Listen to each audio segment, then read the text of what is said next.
Alright, so boom. This video I'm literally about to watch right now. I uploaded this video like a week ago on YouTube, but I just kept it in my drafts, and like literally it's like a week old. So if you hear me say some things, I believe I was talking about the Nets. I think they were on set to play game 2, so like game 2 was like literally a week ago. So just know when I spoke on certain things, like this is pre-Borrego firing. So yeah. Other than that, bro, I just wanted to get this quick disclaimer that this video is old. It's like a week old. And yeah, man, enjoy the vid. Hey man, say man, it's your boy J Man back at again with a brand new video once again. Back at again with the NBA Weekly Wrap Up. I don't know if I'm gonna keep the name of NBA Weekly Wrap Up because I feel like there's not really consistently enough stuff that goes around the league in a week to really speak on that, if it makes sense. I might try and change the name to something like NBA Word Around the League. That might be the Word Around the League, possibly. I don't know. We'll figure that out. But for now, we're going to keep it as NBA Weekly Wrap Up. Let's get into episode 2. By the way, before it even starts, go ahead and like the video, go ahead and subscribe, go ahead and hit the notification bell so you get notified whenever I upload. And now let's get into it. Alright, boom. So let's get to the first topic. Let's talk about my point guard. Let's talk about my guy. Russell Westbrook. So basically about 2 weeks ago, the exit interviews happened because of course, you know, the Lakers didn't make the playoffs. Russ's his exit interview wasn't really a good sign of him planning on returning at any point next year. Do I know how that's going to work? I have no clue. I don't know where he's going to get traded to. I don't see where he's going to get traded to. I heard that the Pacers are suitors for him, and I heard that the Hornets are possibly going to try and reach out to try and get him as well. For me, as a Russ fan, to be honest, you can ask anybody I've been talking basketball with for the past year and a half. I've been saying Russ should just retire at this point. Because I feel like at this point, if Russ gets a championship, it's just going to be, oh, well, he's going to get a championship with LeBron. He had to get carried to get a championship. So it's like at this point, it's a lose-lose situation. And at this point, Russ's resume is so valid to the point to where he doesn't need a championship to make the Hall of Fame. He doesn't need a championship to be a top 10 point guard of all time. He doesn't need that. At this point, I feel like if he keeps pursuing championships, it might hurt his legacy at this point. But that's just me. But what I will say, though, to everybody who, don't get me wrong, Russ deserves a piece of the pie for this Lakers disaster this year. But what I will not stand for is everybody saying that he's the reason why this happened. Blame Rob Pelinka for building this team of old guys without enough young talent that has enough defense. We didn't have enough shooting this year. You set Frank Vogel up for a horrible situation because Frank Vogel had his mindset on Buddy Hield and did not have his mindset on Russ. So when Russ gets there, it's going to cause natural friction because originally he wanted Buddy Hield, not Russell Westbrook. Of course, I feel like Frank Vogel should have been more open with Russ and his role with the team. But I feel like I can't knock Frank Vogel because he already had something in place instead.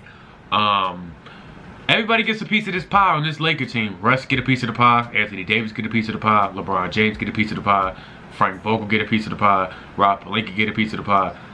This whole team is just a disaster. This is probably one of the worst teams I've ever... This is probably one of the worst. In my 7.5 years of watching basketball heavily, this is probably the worst team I've seen. And I've seen that Laker team, but that Laker team at least made that playoffs with Kobe. Like, Kobe at least got him to the AC before he tore his Achilles. He at least got him there. We couldn't even get to the playoffs. Bro, I'm finna zoom this in. You know the 2017 and 18 Lakers won more games than this Laker team? Lonzo Ball's rookie year Lakers won more games than the Los Angeles Lakers of 2022. I mean... It's a disaster, man. It's a disaster. I think Russ has suitors still. I don't think Russ's value is just decreased like everybody says where nobody wants him. I think a team like Charlotte will want him. I think Indiana will take him and probably buy him out. I heard that they're trying to get rid of Malcolm Brogdon and Buddy Hield, so they might trade Russ for Buddy Hield and Malcolm Brogdon, and then they might buy out Russ because Russ only has 1 year remaining left on their deal, which he's due $47 million, but you could just buy him out, and then next year he's off the books and you don't have to worry about any other long-term deals. You could just focus on rebuilding for Indiana. And then the Lakers get what they want. They get Buddy Hield, and then they also get a point guard to replace Westbrook. That's if that trade happens to go through. Do I think it can happen? There's a strong chance of it happening because it fits both the timelines for both teams. I don't know. I feel like if Russ, but then again, if Russ does get bought out and that trade were to happen, I think Boston would be a good thing for Russ. He'll be with Jason Tatum and Jaylen Brown. That'd be a solid fit for him, I feel. He could always go back to OKC and just play out the remainder of his career back home. He could always try and go to the Lakers, but last time I checked, Russ wasn't really too high on, not the Lakers, the Clippers. He could always go back to the Clippers, but I know he's not too high on the Clippers after what Kawhi did. So I know that that's not really a probable cause. If Kyle Lowry wasn't there, Miami could be solid. It would be a solid fit. You know, everybody can say, well, they can't shoot. They will still have Duncan Robinson, Tyler Herro, and all of them. So that's still Max Strus. That's still enough shooting. But that's a dream world because Kyle Lowry's there now, so that's flipped. He could go to Philadelphia. Philadelphia will be a solid fit for him. I feel like with him, James Harden, Tobias Harris, and Joel Embiid will be a big problem for a lot of teams. But these are just scenarios that if he gets traded and if he does not want to run it back with the Lakers. Is there a chance that he does want to run it back with the Lakers? There's a possible chance, but I just strongly doubt it based off his energy in that exit interview. And also, to be honest, as a Russ fan, and anybody who's watched Russ on a solid, anybody who's a solid fan of Russ, who just watches Russ with some type of consistency, I try and watch every game Russ plays. This is probably the most out of character I've ever seen Russ. Like, his confidence was shot. He just seemed like a deer in the headlights, and I've never seen Russ like that ever. I've seen Russ on the biggest of stages be not cool as a cucumber, but just be himself. And this year, it just looked like he was uncomfortable. He was just uncomfortable. And even Shaq said it. Shaq said it on the Pivot podcast today. When Ron Clark asked about the Lakers. And he brought it up, man. Russ just didn't look like himself. He just didn't look like himself. And you know, what the Lakers saying earlier in the season, well, we wanted Russ to be Russ. That, like Russ said, that wasn't true. Because every time Russ wanted to be Russ, they judged him for it. Fans booed him. You know, they told him to stop shooting. They wanted him to come off the bench. Like, they weren't really open to him being him. So it'll be very interesting to see how that Lakers situation plays out. But other than that, let's go ahead and get to the next topic, bro. Does Brooklyn have a chance of actually winning an NBA championship this year, despite their inconsistency as a team? I think Brooklyn has, in order to win a championship, Brooklyn needs Ben Simmons. I think Brooklyn can get past every team in the East until they run into Milwaukee. That's if they don't have Ben Simmons. Ben Simmons is rumored to come back in 3 more games. This is after game 1. Ben Simmons is rumored to come back game 4. Like I said before in one video, like I said in my breaking down the NBA playoffs in the Eastern Conference bracket, go watch that if you have not watched it. It's going to be very interesting to see how Ben Simmons gets brought back into that system, because even though Brooklyn knew they had some chance of getting Ben Simmons, and when they got Ben Simmons, they had 2 months to experiment what they were going to do with him. But it's gonna be weird. It's gonna be real weird to see it go into fruition in the playoffs and see everything work. Because even though you have a system and sets building set, it still has to get it. It still has to go into effect. You know what I'm saying? And Ben Simmons still has to catch his rhythm. But Ben Simmons isn't really a rhythm player on the other side of that. So all he needs is the ball, and he's good. Because all you need to do is give him the ball, let him be the point guard, and let him play defense, and everything else will sort itself out in that way. But in order for them to win a championship, they need Ben Simmons. But I just feel like right now, with how this team is built, it's going to be very concerning. Because I feel like the only real consistent players on this team are KD and Kyrie. Even in game 1, KD had a rough night. I'm pretty sure he's gonna go out for a 40 burger tomorrow on Wednesday against Boston. Pretty sure he's gonna go for like 45 and look like basketball Jesus. But I feel like Andre Drummond isn't consistent enough. Seth Curry isn't consistent enough. Bruce Brown isn't consistent enough. Goran Dragic isn't consistent enough. But we'll see, because this is the playoffs. So maybe all them guys are playoff vets besides Bruce Brown. So they could possibly flip that switch and turn that notch up a bit. But it'll be interesting to see how it works. Even if they do have Ben Simmons, it's gonna be very concerning, because I don't know if they can beat Milwaukee even if they do have Ben Simmons. We'll just have to see. On to the next subject. The Hornets will need to make a decision on what they are doing with their team after this Atlanta blowout, just like last year when they got blown out by the Pacers. The Hornets are going through what we would call youth and not really knowing the game yet. You have a very young team of Miles Bridges, LaMelo Ball, Terry Rozier. Who else is young on that team? I mean, you have a lot of young guys. Caleb Martin. You just have a lot of young guys on that team. I just feel like with that team and their core pieces, they're so young, it's hard for them to find consistency. Prime example, I think last year and this year they finished around the same mark. This year they finished 41 and 41, if I'm correct. I know they finished with a semi above 500 record. If they weren't 500, they were above 500 by like a game. This is a very young team. I feel like in a dream scenario, they could try and get Westbrook. Westbrook could try and build that consistency with them. Of course, if they get Westbrook, that's not going to turn them into a championship team. But they'll make the playoffs, though. I will tell you that 1,000%. If Russ can make the playoffs with that Wizards team, he could do it with this Charlotte team. And also that 2016 and 17 Thunder team. Even though it was 5 years ago, Russ still did it, and it's on his resume. Don't care. I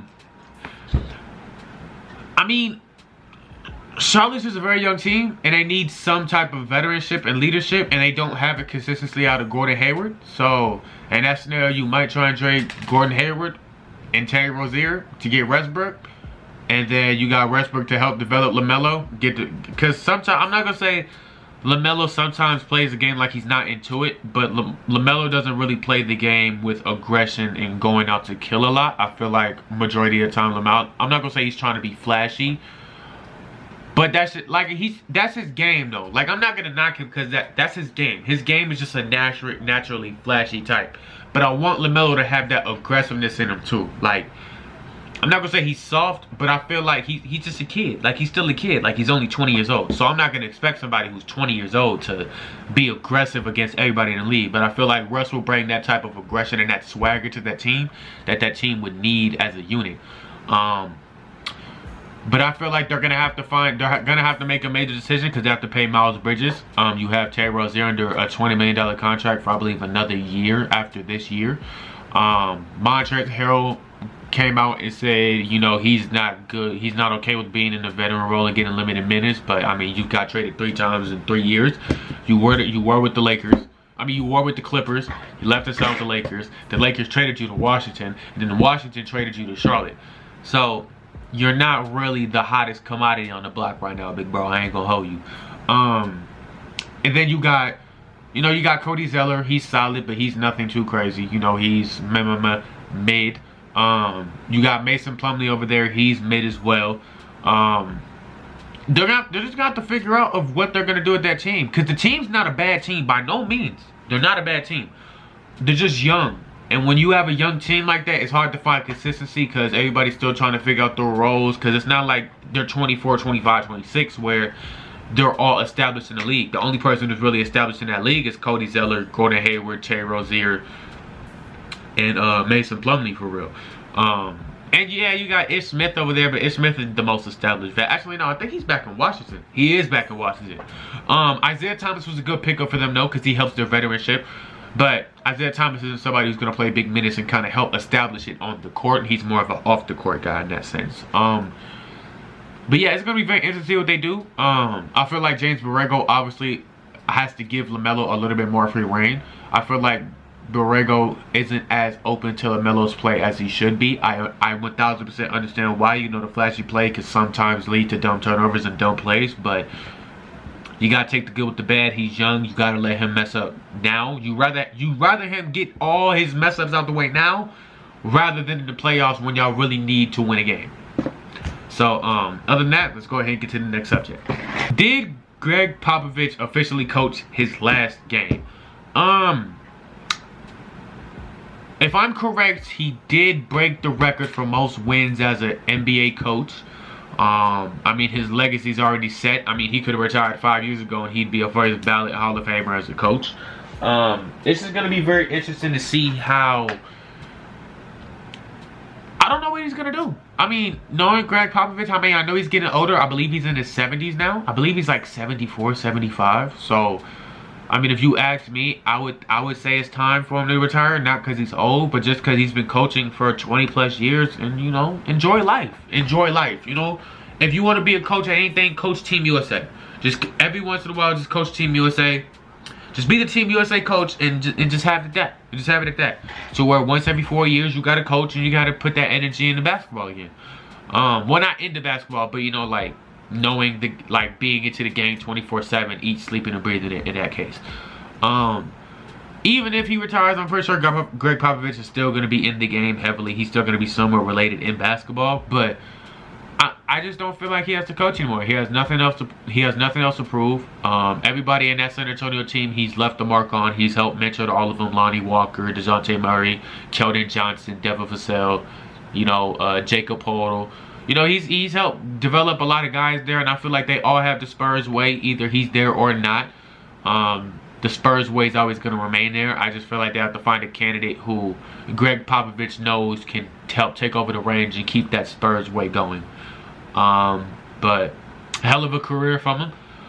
Whether he retires or chooses not to retire, I respect both decisions. I understand both decisions.